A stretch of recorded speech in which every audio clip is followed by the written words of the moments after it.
Hello, world. My name is Ashley Collins. Welcome to my YouTube channel, The Breakup Diaries. One of my favorite things to do on my channel is to invite guests on. We talk about anything and everything, literally. I have a list, but like we might diverge and stuff like that. Okay, so I'm just rambling because I'm really, really excited. I'm really super nervous. I was so nauseous. I was going to eat breakfast before this, but I'm like, I'm going to throw up on camera. So the guest I have on today, his name is Caleb. He's with the podcast People Are Terrible. And I'm very particular with who I listen to every morning. I can't listen to just anyone. I can't just put on any song. I have a specific list of people who I listen to, and they're on my top 5. I love listening to their talks. They're practical, and I always learn something. So it's like I'm like listening to a lecture, but also simultaneously it's like very fun. The pig episode, what is going on? Yeah, we definitely bring the hard-hitting news. The important stuff. The important stuff. So I hope I didn't hype you up too much. Please introduce yourself for the camera. I am from, like you said, the podcast People Are Terrible. It's a weekly show where we talk about weird news, of Welcome to Florida Man segment, and then we each bring a topic. It can be politics, it can be movies, and so we kind of just change it up a little bit every week and crack a lot of jokes. Yes. So the first thing I have on my list, and I feel like we're starting off hitting hard, but like why not? That's how you make a great Netflix special. So Crowder was not recently, but recently demonetized, and I listened to your episode on it, and you brought us some things that I wasn't even aware of. Let me be specific because it is an hour and a half episode. What's the other guy's name? I knew I was going to forget his name. Carlos Maza? Maza, yes. You were saying how he promotes people acting belligerently. And you guys made a comment where you said that if you're not ready to take backlash from people, then why are you in this in the first place? So could you elaborate on that? So someone who talks about complex issues, I know that there's going to be people who say mean things to me. There's going to be people that criticize me. I've had death threats for talking about movies.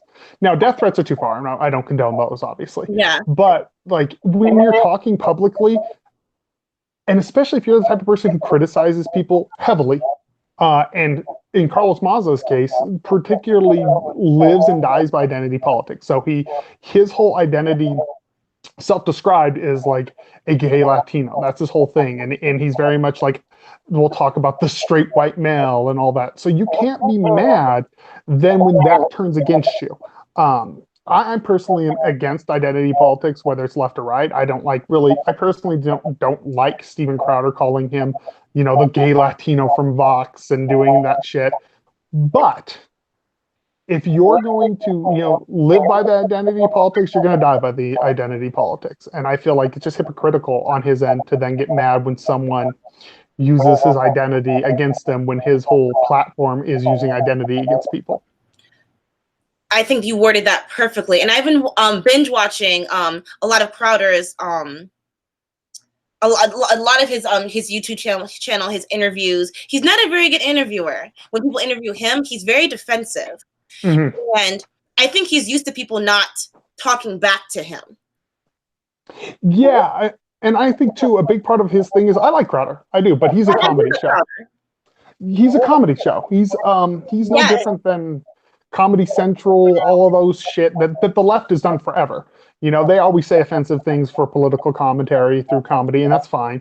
And then someone on the right does it, and then now they freak out. It's the same shit. Basically, yeah. So what do you think this means for the future of YouTubers? So the future hasn't looked very bright for YouTubers for a long time, in my opinion. I'm a firm believer of audio only right now is probably the best avenue. I know we get more plays through podcasts than we do on YouTube. And the reason why is YouTube is, so first of all, I hate this whole thing of like, oh, we're unbiased. No place is unbiased. You, me, no one is. We all have our own biases. YouTube, it's funny, Google as a company leans left. YouTube as content leans right. And so you're seeing this weird backlash right now where they want to promote particularly stuff that they also own, the Voxes, the CNNs, all of that. And if you go against that narrative, they're kind of going on the attack. And you're seeing that enacted with hate speech laws and well, hate speech, not laws, but hate speech policies that are not well defined. That gives them a perfect opportunity to swing that as a hammer to whoever they want to direct it to. Because if they were to clearly list their policies, Vox itself would violate those policies. But with not clearly defining those, they're able to point that at Crowder, but avoid pointing it at Vox. That's very interesting. That's very interesting. But do you think that these companies, these Facebook, these Twitter, et cetera, do you think that it's hurting them more that they have this extreme bias towards a certain group of people? I think it should hurt them more, but they have such a monopoly on it. I mean, what else are you going to use besides YouTube, Vimeo, or whatever it's called? Like there's no competition. It's a monopoly right now. Mm-hmm. And I feel like because of that, it's just you don't have the opportunity to go somewhere else. Yeah. That's very true. Interesting. Very, very interesting. Have you been looking at his YouTube channel lately, Crowder? No, I haven't been in a couple of, pretty much since that's all popped off. Because right now he's on my feed a lot, and I'm like, okay, YouTube, like I don't need to look at this, But he's been doing a lot of like, I guess because of the 4th of July, a lot of like America is the greatest, how to be American, how to be a good American. I'm like, okay, like we get it, like you have the attention, but like now you're milking it way too much, Well, that's kind of always been his shtick, though, is that like Americans great, the greatest nation, and all that, which is something I actually tend to agree with.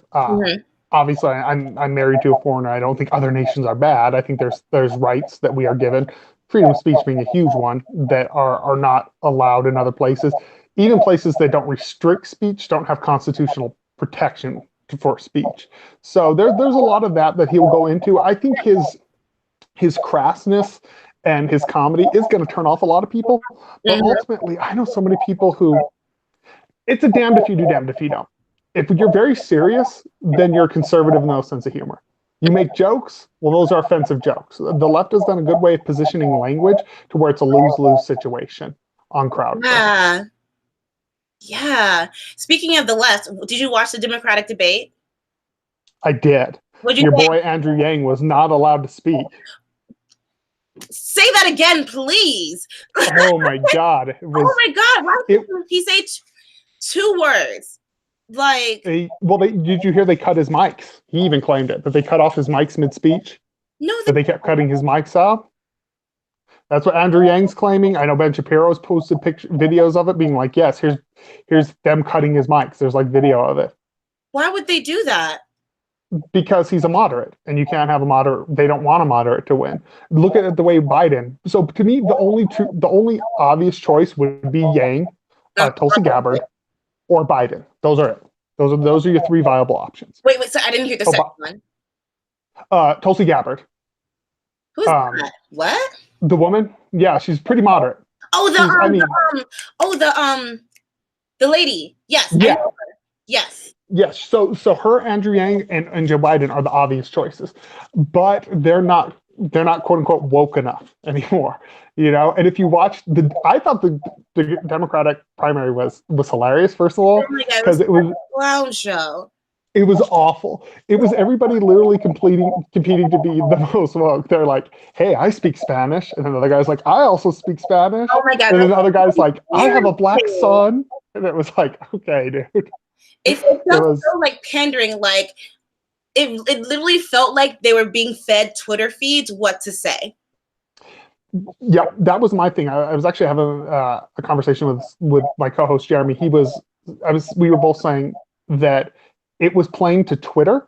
The thing that people don't realize is Twitter is far, far left.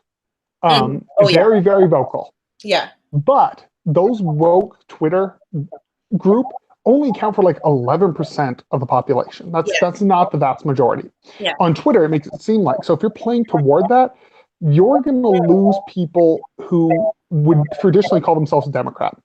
A perfect example. Who was it who said that he wanted to do? Essentially, I appreciate the honesty because there was a lot of talk about raising people's taxes, which is that's what the Democrats want to do. But I appreciated the honesty. But he was talking about essentially raising taxes to give free abortions to trans women, which he misspoke. Trans women would be a biological man who transitioned to a woman. There's no way that person would need abortion. But what he meant, even what he meant. So yeah, they want to raise taxes so that our taxes could give abortions to trans, he meant to say trans men, which means men who can have abortions, which means a biological woman transitions to a man You can still get pregnant. can still get pregnant because they're Okay. a woman. Okay. And raising taxes in order to give that person free abortions. And I'm like, you are literally like tuning in on the most microscopic thing. Yeah. I'm like, that's going to alienate more people than it's going to win. It really is. For sure. And that's to me was that Democratic primary in a nutshell. It was just a rush to the left, a mad rush to the left to see who could be the most woke, which will play well in the primary. Then they're going to try to mad scramble to the center. The problem is they're going up against Trump. These are there's attacks. There's so many attacks. I mean, they said numerous times they want to take away your health care. They're like, there's tens of millions of people who are not happy with their health care. I'm like, okay, but there's like 170 million people who are happy with their health care. Yes. One of the topics was they said, oh, raise your hand if would you feel comfortable getting rid of your work health care to have regular like health care for everyone equally. And I don't know, I have some feelings about that. I feel like your workplace should provide you with health care, but then it comes down to like, okay, what about the stay-at-home moms who can't work? What about the people who are physically disabled who can't work? Like, what about them? You know? Well, we already have protections in place. So if she's a stay-at-home mom and if she's a stay-at-home mom, it would probably be because she has a husband who works that's affording her the thing to stay home, which means she'd be on his insurance. Yeah. If she's a single parent, she's working anyway, so she has insurance. If they're disabled, then we do have was it Medicaid or Medicare, one of them. Yeah.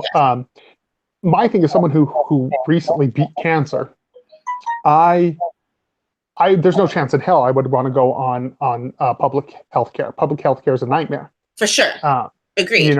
I would probably realistically I could have died because the thing that I do like this utopian idea of everyone being covered. I really do. I never want anyone to die. But I also I try to approach everything from a realistic view. And the fact that there's only a couple of things you can have. I think Shapiro talked about this. You can have quality healthcare, you can have cheap healthcare, or you can have abundant healthcare. You can only have like two of the three. You can't have free healthcare for everyone and it be quality or be abundant because there is going to be, you're going to have, and there's going to be rationing. There has to be, and essentially who broke it down like this? They were saying, even them saying, so single payer healthcare already doesn't work the way our nation's set up. Now they're saying, illegals, which is like 100,000 extra people, what is it, a month that are coming here?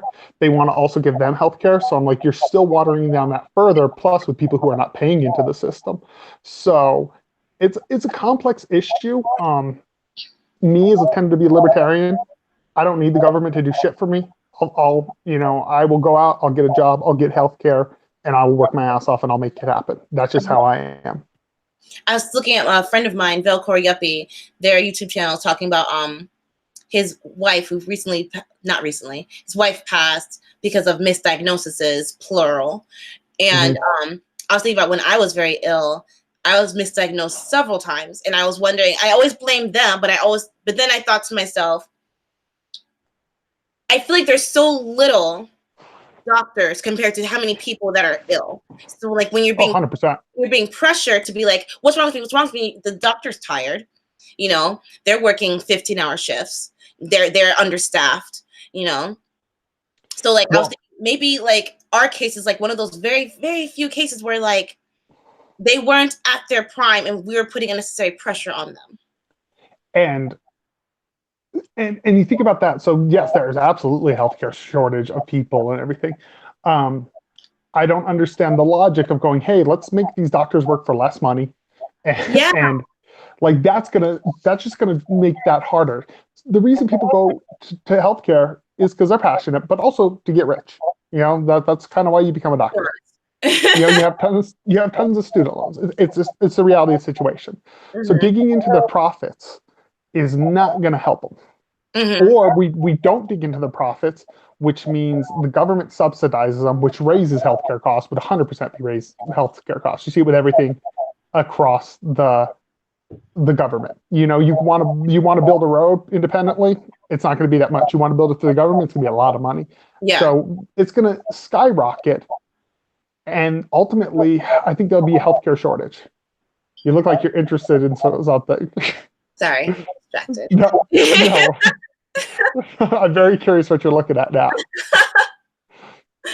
Sorry, but I was listening to you though. I was listening to you, but sorry, boys. Um. Okay, so healthcare. Sorry. Your text, I think I was texting you about that. Yeah, okay. Yeah, yeah. Okay. Interesting. It's very interesting. It's very interesting because it's like I've been alone for like 2 years now, Mhm. and then like inviting someone into my life, I'm definitely having a hard time managing everything. It's a hard adjustment, especially I think the longer you're single, and you be alone, you get used to living a certain way. Yeah, yeah. Like, And then it's like I'll just like leave stuff hanging around because I'll be like, oh, I'll get it later. But it's like, no, I have to pick it up because like I have to be considerate of other people's space. You know? yeah, Yeah. Okay.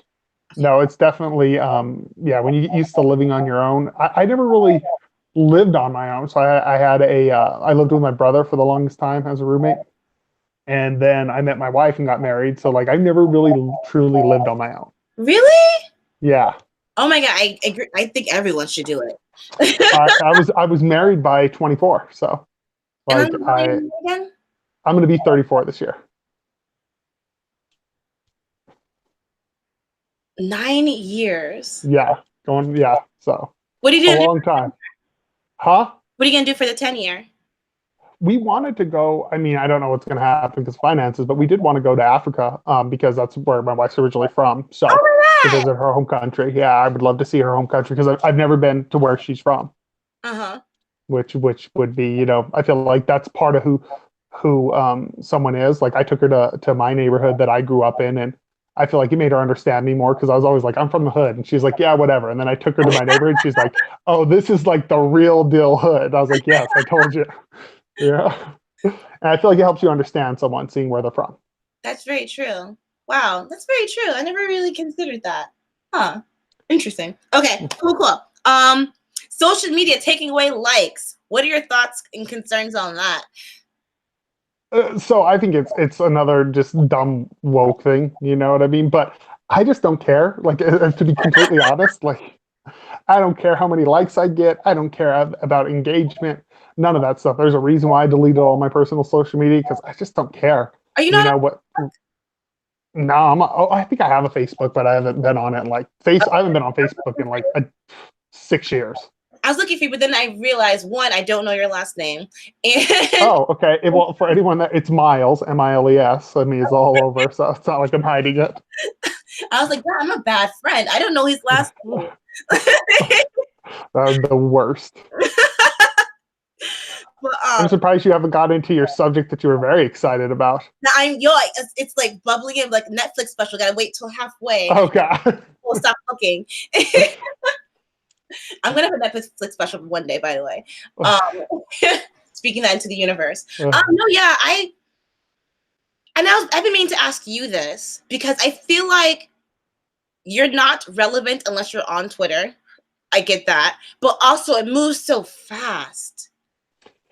Yeah, I feel like the thing that I realized, and I realized this when I was doing music, when I used to do music professionally. your Twitter follows your growth. Your Twitter doesn't lead your growth. Wait, So wait. Say that again. so your Twitter follows your growth. It doesn't lead your growth. So the way to blow up on Twitter is be successful in the real world. You Um, know, Elon Musk didn't have a huge Twitter following, and that's what made him his money. He made a ton of money, worked his ass off, and now has a huge Twitter following. You see the same thing with Joe Rogan. Joe Rogan had a successful podcast. Ben Shapiro became successful in lecturing. Then his Twitter blew up. I feel like a lot of people, myself included, at one point in time, thought that being relevant on Twitter is means you're successful. There's people who are relevant on Twitter who don't make any fucking money. And at the end of the day, that's what this is all about. yeah, that's a fascinating observation. I never considered that because, like I was saying, things just move so fast, and like I just feel like I'm so behind on like on the news and the trends. Like I have no idea why. I mean, like I feel like every day someone's complaining about Trump about something, but like there are certain memes now, and someone forwarded me something, and I was like, I don't get it. What like what's going on? It's all turned to noise at this point too. It's the It's thing white is, noise. it's if everything's a controversy, nothing's a controversy. Yeah, Controversy. it was like the Trump misspeaking about airplanes. I saw someone tweet something out there like if because his teleprompter failed, they were like, Obama Obama, if his teleprompter would have failed, he wouldn't have said anything this stupid. And I retweeted it. I was like, Obama said there were 57 states, and he called Hawaii Asia while he was in Honolulu. Like Oh, he wins. he said ton of dumb stuff. I don't think, and I'm not saying that's anything bad about Obama. People misspeak. People misspeak all the You, time. but my thing is, I just cracks me up. I'm like, I'm not one of these people who got into politics when Trump was elected, which I feel like a lot of people did. So they completely forget everything that happened before. And I'm like, I'll see controversies all the time, like that he misspoke, and I'm like, okay, your God Obama did it as well because they're human beings. Stop it! Don't say that.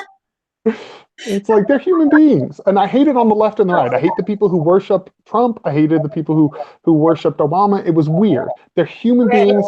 We shouldn't worship them. It's very strange. It's so funny you say that because like I'm so scared that I'm gonna accidentally call you Jeremy. I keep like, just don't say his name at all. Just don't say his name. I'll just hang it up.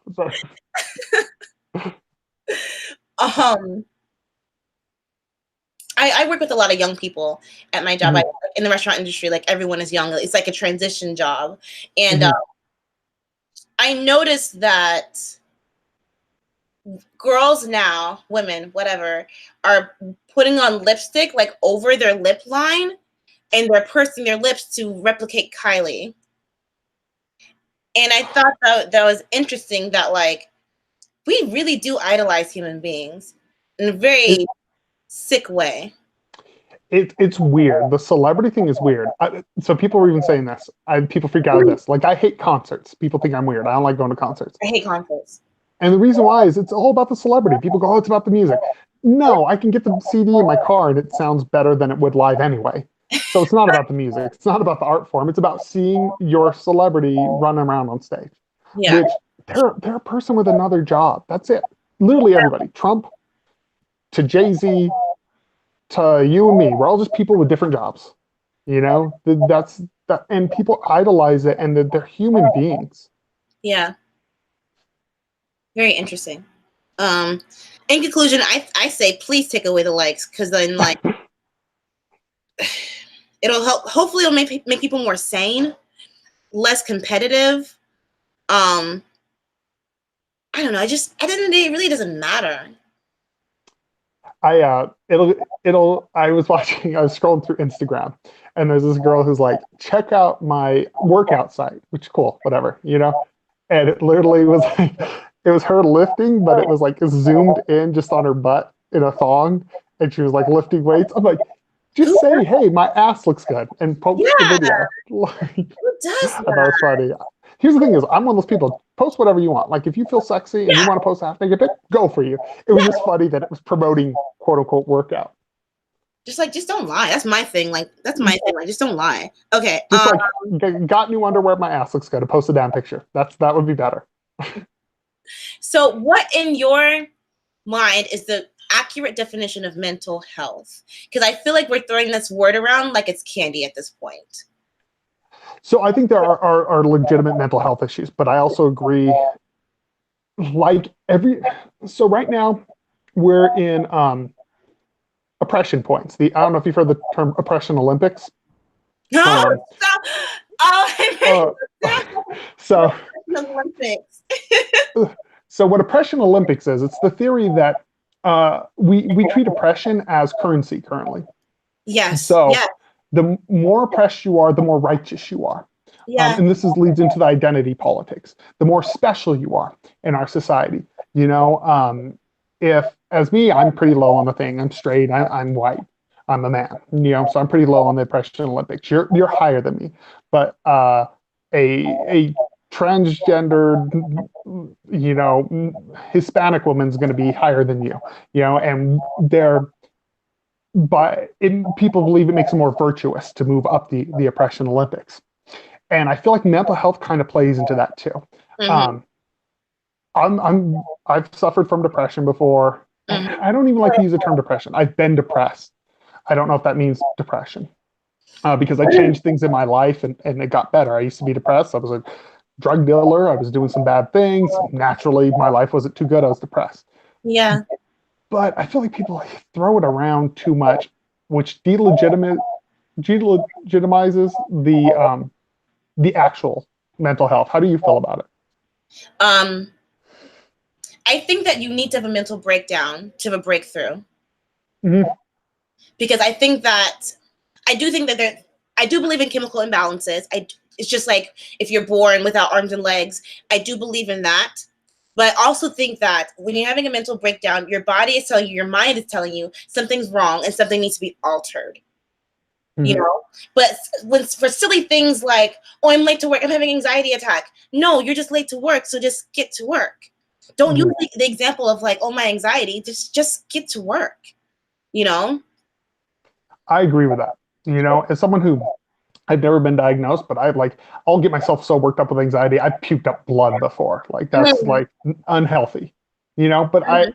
I still don't like to even use that as an example because I mean, I'll be anxious not knowing what it is, but sometimes I'm really anxious. It's because I forgot to do something at work or whatever. And I'm like, Yeah, shit, I didn't get this. I need to, and I'll think about it all weekend. I think that's normal. it's I was watching, did you catch the Dr. Phil Joe Rogan podcast heck by yeah, I chance? did. Heck yeah, I did. Okay. The part where Dr. Phil's talking about he's treating a guy who's like, oh, I'm depressed, and his like kid died, and he lost his job, and his wife left him. And he's like, there's nothing wrong with you. That's normal reaction to be depressed. If you weren't depressed, you're a sociopath. Yep. And I feel like we search for this ideal state of where we're always happy, and that's just not realistic. And then we go, oh, we're not happy in this moment. Something's wrong with me. Yeah, No, that's normal. yeah, But there are real crazy people. My wife worked in mental health, and I've seen some like legitimately people who suffer. It's sad. But then there's also the people who just want to be special. yeah. They just want to be special, and I feel like if you want to be special through your sadness, and there's something broken inside of you that you need to fix on your own, and you're not going to get that through attention. Yeah, I agree. I feel like it's again, we live in a society where attention is even currency, the Oh likes, yeah, the social media, and it's kind of weird and I do think there has to be connection with social media because I've fallen into that trap. You know, I'm not oh my judging anyone who god, has. I think we've all done it. We've chased likes and chased attention and you know, and I know for me I've only been off social media for a while now. I mean, I still have the people are terrible one that I use occasionally, but um it definitely once you like it's almost like a drug. Once you get off of it, it really it seems like it almost alters your brain chemistry to where you see stuff on Twitter now and you're just like, oh my God, this is what people are worried about. Like you crazy people. oh my god. The things that people worry about is like I've been definitely less active the past 3 months on social media, and I like it. But then when I pick up my phone, I'm like, I know if I pick up my phone right now, I'm gonna lose 3 hours of my day. But I Oh, I do it. hate that. I do because I've committed to it. And I look up and I'm like, oh, the sun's down and I'm tired. And why do you, oh my God, I don't think I've said this out loud before. Do you ever go through your phone, you're scrolling, you're engaging people, you're talking to people, and then like when you put your phone down, you're tired? Oh yeah, it's like emotionally and physically exhausting. And so I think there's a couple of things. It's one, staring at a screen. We stare at screens too much. Okay. But two, I think it's mentally it's taxing to take in that much information in such a short time span and to talk to that many people. We're social creatures, but we're also designed, I think, to have some alone time. And now we don't. We fill that alone time with social media. And Oh. it's hard to like I know I've done it. I'm sure you've done it. You're lonely, so you text someone. You go on social media. You're bored, and it's okay to be alone and just watch a movie or read a book or just sit outside. And we don't do that anymore. Interesting. Very interesting. I think it was this week or last week. I don't know. Time's flying, but I had tons of messages that I had to reply to, and I was like, okay, I have to do this. Like, give me like a couple of hours alone. And the first message I looked to, they're asking me to do a music video, and I'm like, no, I'm not going to be your video girl. Like, no. And just to talk me to him for that 30 minutes, I put my phone down. I just started crying, and I'm like, I don't want to do this right now. Like, but I sucked it up. I did it, and then when I got done with everything, like I just went straight to bed, and I was like, this really messed up my mindset. Like, I only had 5 hours before I had to go to bed, and I used it being sad. Well, and then two people on social media will talk to you in a way that they would never talk to you in a face-to-face conversation. Dude, Um, it's unreal. dude. I was gonna tweet that the other day. I was like, yo, y'all talk to people. If you said this to someone in real life, you'll get hit. Or like the way they talk to women. I'm like I've been like some of my friends on Twitter have like screenshotted like conversations that men have sent them and like or dick pics. Very few guys would actually walk up and like whip it out to a girl on the street, but Very few. they feel fine. I was talking to my friend about that. And I say I don't want to make this a sexist thing, and like I don't want to make this like a gender thing, but like I really feel like women have a very hard time on social media. Mm-hmm. They're different in different ways. I think definitely women get more like the sexual stuff. The sexual stuff. But then like you guys are like, hey, I'll send me $5 and I'll see my boobs. Well, and then in the two, like especially whether it's perceived or it's actual, especially on Twitter specifically, like you can't say anything. Like as a white dude, like I just avoid subjects altogether. Oh my half the time. God, I'm like, I'm not going to engage because you'll just get reamed apart by people who don't know you, don't know anything about you, but they see your profile and they just make a judgment call. Yeah. And it's no, social media, man. I really think it could be the greatest thing ever, and there's aspects of it that are. There's a lot that's wrong with it. Unnecessary drama. Unnecessary. Okay. Oh my God. Okay, this is a fun one. Sorry, my friend brought me breakfast. Sorry. Okay. Did you see the news on plus-size Barbie dolls? No, I didn't. I mean, I saw the picture you sent me. There was a picture of one. That was it.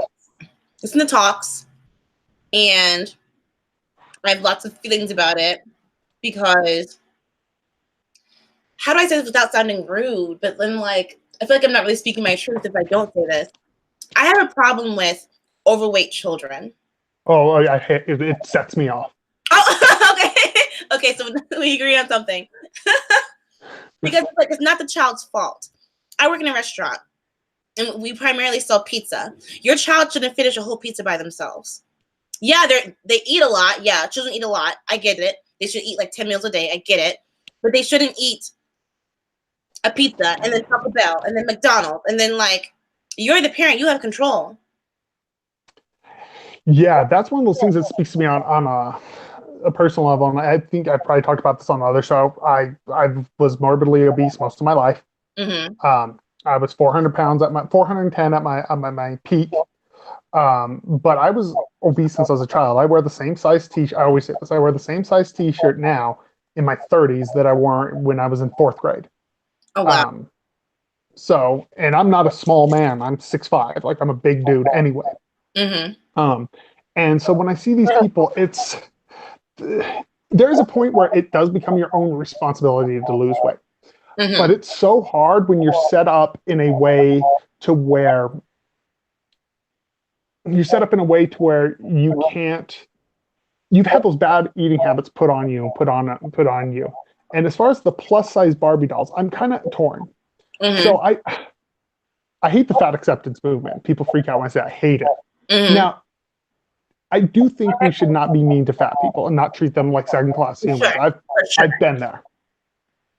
But do we really want those people like Tess Holiday, those models who are they're like, I don't know if you know who Tess Holiday is. She's like morbidly obese.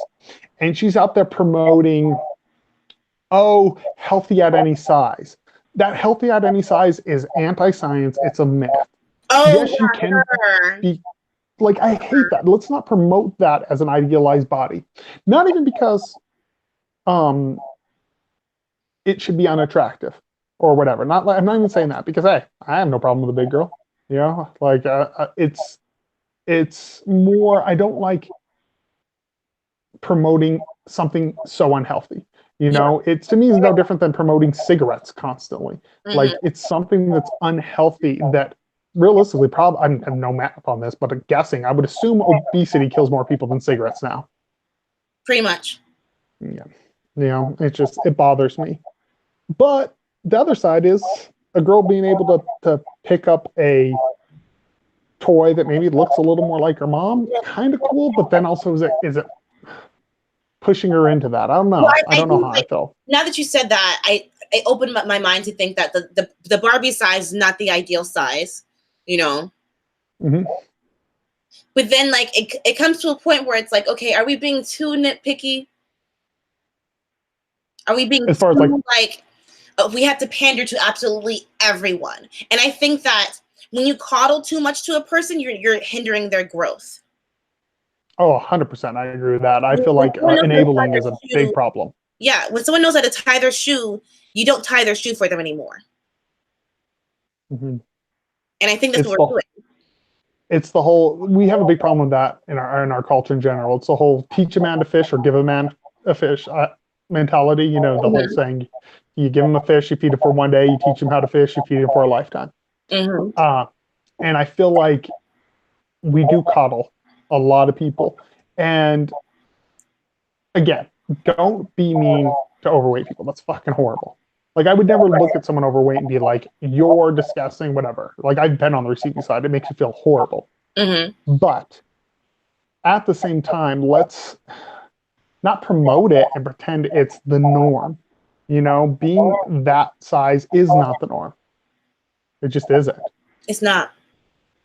You've tweeted something um about the plus size mannequin and which I don't like that Oh, word, but it um, was the Nike thing. I forgot exactly what I said, but it was something like, you know, like, hey, like this. I actually liked it in a Nike store because it was promoting workout gear. yeah, someone trying to get into shape. Like that's great. We should commend that. Yeah. You know, not stigmatize it because I know when I used to go for run, 400 pounds, I'm sure I was jiggling every fucking way, shape, and form. But and people do look, you know, when you're that big and you're running. And I run in the city all the time. But like we shouldn't stigmatize people trying to do better. You Yeah. know, there needs to be a path to redemption Mm-hmm. in everything. Like you see it with even with outrageous stuff where people say something wrong and they're like, he's canceled. I'm like, well, maybe he did or he or she said something wrong. But we need a path to redemption to where they can learn and grow from that. Do you think that people are doing the best that they can? Yeah, I think your average person is good and they're trying to do most people want the same thing. They want to own a home, they want to, you know, buy some things they want, maybe have a family and just live their life. That's the vast majority of people. And we the thing is none of us hold up to this standard that we push on everyone else. We want we'll rip someone apart and think about some of the stuff that you've said between you and your friends that can be misconstrued as racist or homophobic or sexist.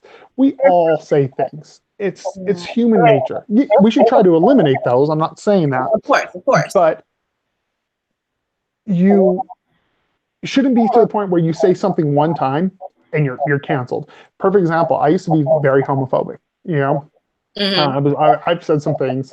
I've dropped the F word and it refers to gay men before, and it's something that was stupid of me. It's something that I regret. I'm sorrowful for, and I obviously don't feel that way anymore. Um, because I mean, I was best man in a wedding between two men. I obviously don't feel that way. Mm-hmm. But had I been quote unquote canceled, that would have pushed me to the dark corner of society and probably made me feel more that way Yeah. instead of meeting people who changed my mind. Yeah. Wow. Wow. Wow. Okay. What did you eat for your school lunch? What was in your cafeteria? So, chimichangas, Chimichanga. pizza. What? Yeah. Are I'm you from rich? New Mexico. Burritos, beans, rice. Are you That's rich? Why'd you have all that good stuff? because we're from New Mexico. It's dirt cheap. It's none of it's good. Just being from New Mexico, that's all you eat is that shit. That makes sense. All the carbs. It's starting Yeah, to add up now. that's all you eat. It's disgusting, and it's all just crap. Did you guys have breakfast? No, no, you ate at home or you didn't eat. Oh my God. Yeah, That's awful. no, that's great because that's no. Here's why. Why? Okay. Um, it's not great, and it is because the kids aren't responsible. But again, this goes back to the coddling thing. Is it really the job of the school to give you breakfast? No, it's the job of the parent to give you breakfast. Mm-hmm. So some personal accountability would be good. I didn't have to worry about that. I was poor. I was from the hood. We had breakfast every day because I had parents that made sure we had breakfast every day. True. I never thought of that. You know, and there's no such thing as a free lunch or a free meal anyway. You know, you're paying for it somewhere. You are. You are. Mm. What do we eat in my cafeteria? I remember lots of pizza. Pizza, that garbage, like cheap 50-cent pizza that was mainly ketchup. Ah, but it tasted so good. No, it didn't. You were just a kid and you were hungry. The chicken nuggets I always looked forward to. Um, my Chicken nuggets, yeah. my best friend, her mom worked in the cafeteria, so she would like just get like a ton of food, and I think that's like how she made friends. Like her friends would be like, "Oh, let your mom hook us up." It's like she'd hook people up. We had a little stand where you could buy Papa John's pizza, and I think that's why I hate Papa John's to this day, because like it was so gross. It was like cold pizza. I haven't had Papa John's in forever. We did not have pizza at our school. We had like the garbage pizza. Like, no, you couldn't buy pizza. Oh God, it was so bad. I think you could buy the snack cart. They did have those like microwavable chimichangas. That was like the only thing. You had a lot of Mexican food. But I'm from a place where like literally that's majority what it is. Did you guys like do the donut sales? What? No, what's a donut sell? You sell Krispy Kreme donuts, and then like no, we would always do Oh, fundraisers where we'd sell Krispy Kreme donuts, and we would just like there's like a day everyone's just eating donuts. It's so stupid. what do you think about the new like hipster donut craze? Like the weird flavored ones and all that. Oh I'm my sure there's a place God. out there. They're everywhere. I think it's so disgusting. I mean, I don't know. I've never really liked donuts in the first place. That's my thing. It's like we have a place here, Voodoo Donuts, which are all over California too. Back home, we had a place called Rebel Donuts, and it was like bacon on donuts and rock candy on donuts, all the shit. And even some of the donuts were good. Mm-hmm. It's a donut. Like donut can only be so good. I've never had a donut that I'm like, oh, this is like filet mignon, you know? Right? Oh my God. Okay. Um. Ooh. Okay, so this is a thought that I had. I was listening to Crowder talking about White male privilege doesn't exist. Change my mind. Which, side note, I had no idea he was a change my mind dude. I saw those memes and I thought it was funny, but then I was like, oh, this is an actual. He makes a living doing this. It's funny. That's his best segment. Is his change my mind. So I was wondering to myself, are we reinventing white male privilege? How so? What do you mean, like by reinventing it? I think that right now is the greatest time in history to be alive. And I think it's only going to go uphill from here. I think there's a lot more opportunities. There's a lot more jobs ish. Some jobs are being taken away because of technology, which means that you have a chance to learn a new skill. You have a chance to learn a new trade, or invest in learning about technology. That way, you can be the person who's working the robots, etc., etc. So when people say things like "your privilege is allowing you more opportunity than me," it makes me feel insecure. It makes me feel that I don't have a chance in this race, but in reality, I do. It's the soft bigotry of low expectations. So what that is, that's a concept where, and I hate it, and you see this predominantly from the left, if that it bothers me. So it's where someone looks at you and goes, "Oh man, we have to help Ashley. She can't do it. Yeah, She's black. She's a woman." And somehow they think that makes them better. I'm like, no, that makes you incredibly racist because you think of her as an inferior human being. I yeah, think you can do everything that I can. Absolutely, yeah. I think you can. Because if you work hard enough, you can do everything, and I can do everything you can. Mm-hmm. That being said, do I think do I think there is a stigma, especially you see it with black males, that like, we see black males as aggressors, we see black males as gangsters. So I feel like if I go into a job, they're just going to be like, it's Caleb. They're not going to ask any. They're not going to in the back of their head go, I don't have to prove to them that I'm not ghetto. I don't have to prove to them that I'm not a thug. I do think there is some of that when it comes into a black person walking into a job. Yeah. That being said, you can clearly overcome that by just being decent. But there is a strike against you that I don't have to do, and that I would have to acknowledge. I think that Um, we're keeping these things in existence by bringing it to light, I by would agree with that. talking about it. I feel like racism is.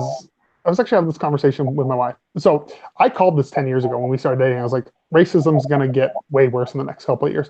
And she's like, yeah, whatever. And she goes, why? I was like, because the way Obama's talking. Because he was all about identity politics and dividing everyone. I was like, that nothing good can come of this.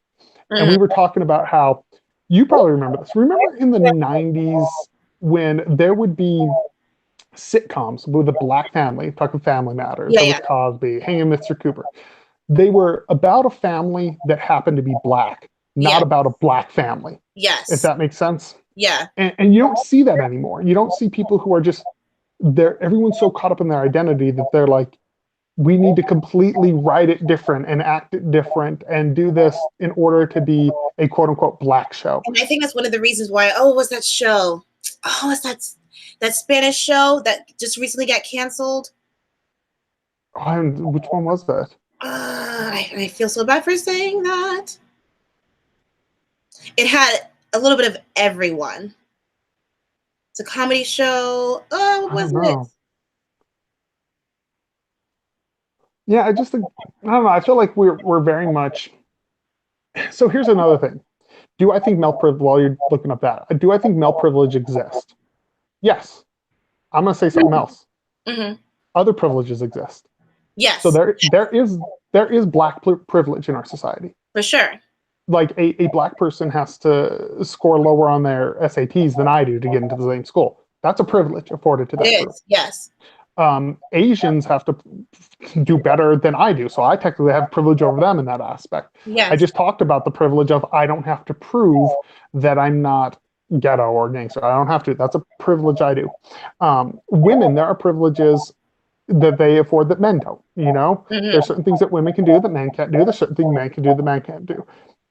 And everybody has privileges in different ways. Yes. I would like it to where no one had advantages, obviously. Um, but to me, the biggest privilege that people gloss over, and this is an actual privilege, is socioeconomic. So economic privilege is the biggest privilege that we have. Yeah. And it's so funny. So let's look at like so let's say